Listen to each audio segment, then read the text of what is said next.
So ayun nga mga kaibigan ko, paakyat na kami ni Adam dito sa relocation area.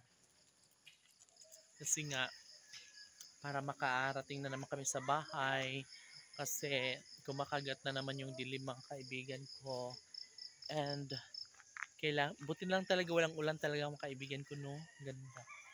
Ang ganda ng panahon today. Tsaka ngayong hapon lang naman hindi na ulan. Kanina mga alas 3 ay umuulan. And tamang-tama dahil nagbibideo nga tayo, salamat at hindi umulan. Kaya nakalabas tayo around 5 p.m. na, no? 5 p.m. ako nakalabas ng bahay. And hanggang ngayon ay hindi na umuulan. No, buti na lang at hindi na umuulan.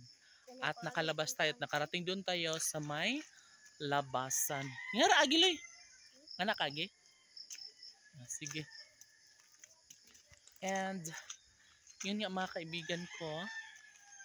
Yes. Ayan lang yung bahay namin.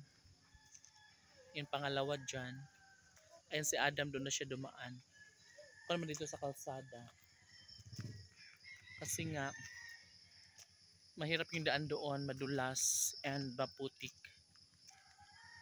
Kaya dito ako sa kalsada dumaan. Para safe lang tayo, hindi tayo madulas.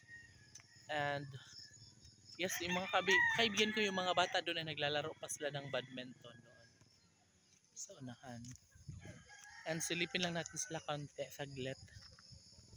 Kung ano na nga bang eksena dito.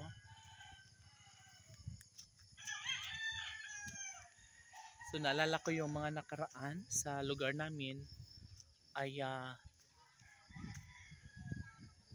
yes, mga around 3 p.m. ay marami ng tao doon sa gym namin. Naglalaro na yung mga kabataan. And ngayon wala pa kasi kaming gym or basketball court, wala pang ganun. Pero we are hoping na one day ay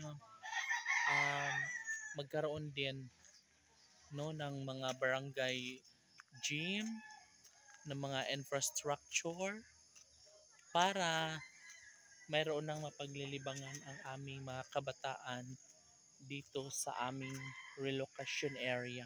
So anyway mga kaibigan ko, meron na kaming mga ganito. Yan, barangay full disclosure board. And meron kaming tips, no, about sa sunog kasi nga pro ng sunog mga kaibigan ko. Pero saan din naman sunog mo? Kasi dikit-dikit yung bahay. So kailangan namin ng ganito.